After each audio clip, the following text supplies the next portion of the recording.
Hello and welcome to the news update. I'm Moses Humphrey.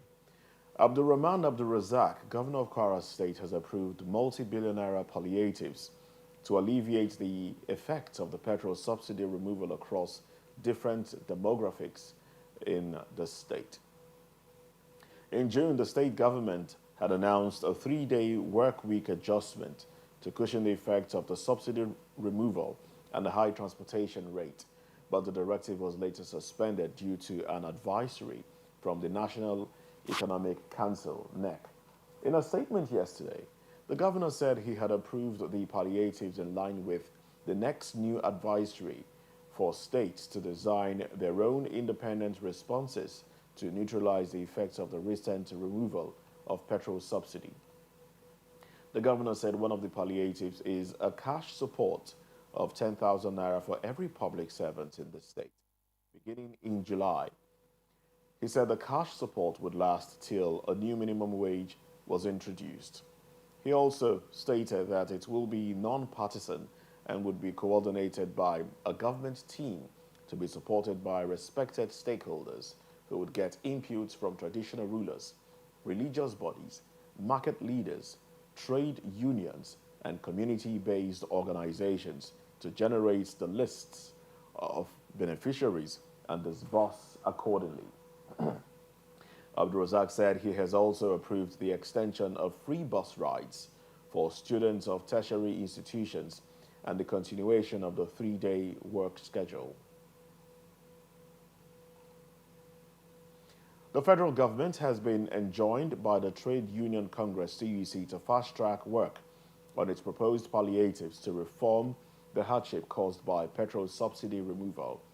TUC stated that the various committees put together during organized labor's discussions with the government should submit their reports in the next 18 days to the Presidential Steering Committee.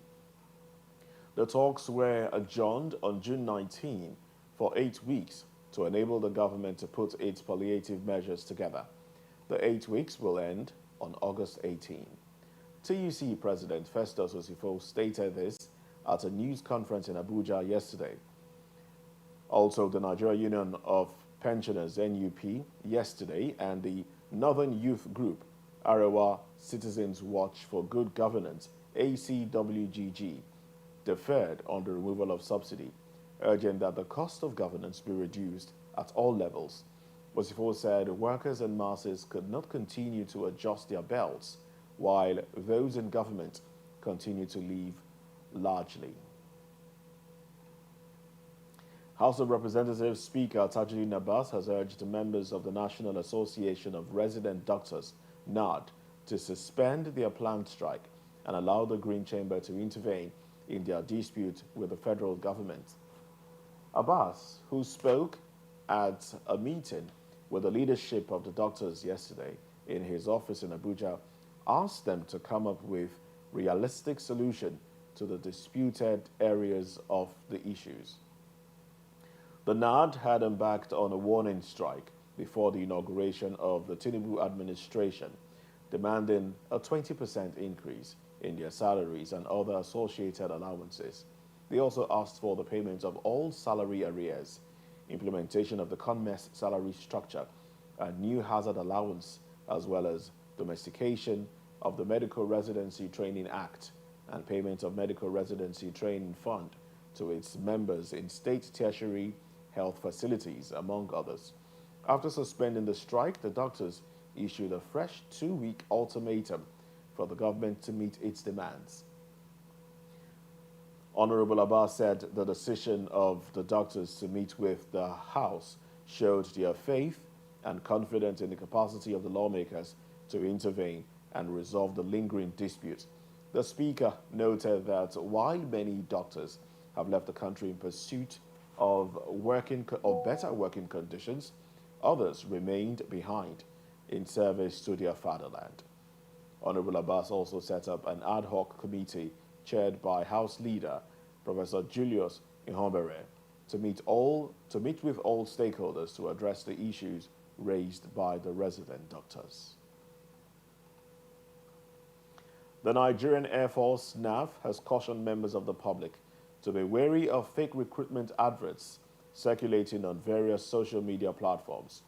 The adverts, NAF said, invite applications both from unsuspecting members of the public with the intent to defraud them. A statement by its spokesperson, Air Commodore Edward Gapwit, stated that the NAF on July 18, 2023, had just graduated recruits of basic military training course. The statement added that NAF recruitment and selection process is usually free and without any form of gratification. The NAF advised prospective applicants to promptly report anyone who solicits for payments to the nearest unit of the service of the Nigerian police. In foreign news, the latest provocation by North Korea saw the regime fire 2 short-range ballistic missiles last night in apparent protest against the most recent arrival of a U.S. nuclear-powered submarine in South Korea. Now, this comes only days after the regime carried out similar protests over a visit by another U.S. nuclear submarine a week prior. South Korea's Joint Chief of Staff, CJS, said North Korea fired 2 short-range ballistic missiles, SRBM, between late last night and early this morning. Intelligence authorities from South Korea and the U.S. have begun analyzing detailed characteristics of the missiles, while Japan said they are estimated to have fallen outside its exclusive economic zone. The JCS slammed the latest firings as grave provocations in violation of UN Security Council resolutions, stressing that the allies will closely coordinate efforts to monitor the situation while maintaining a firm readiness posture. JCS spokesman Lee Sung-young said the allies are looking into the motive behind the recent nighttime launches, as well as preparations for political events in the north, marking what it calls Victory Day, commemorating the signing of the Korean War Armistice Agreement on July 27.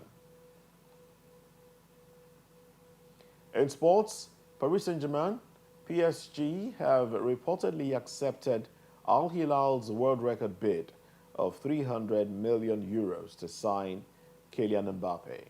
The French champions have given Mbappe permission to speak to the Saudi Pro League side. The French captain is unlikely to play for PSG again unless he agrees to extend his contract. The bid comes on the heels of Mbappe's feisty relationship with PSG. Mbappe, who was convinced to sign a new 2-year contract while on the verge of a free transfer to Real Madrid last summer, had written a letter to PSG of his intention not to renew his contract that ends next summer. Well, much to the anger of the Paris-based club, in response, the French league champions gave the 24-year-old an ultimatum to sign a new contract or leave the club this summer. He was also exempted from the club's pre-season tour of Japan. It was gathered that al-Hilal will try to tempt Mbappe with a world record salary. If Mbappe accepts to join the Saudi club, he will be moving for a world record transfer fee, more than the £222 million PSG paid to sign Neymar Jr. from Barcelona. And that's the news update on VOP TV. We'd like you to subscribe and engage us on YouTube. It's Voice of the People TV. And on other social media platforms, we are at VOP TV Live. Good morning.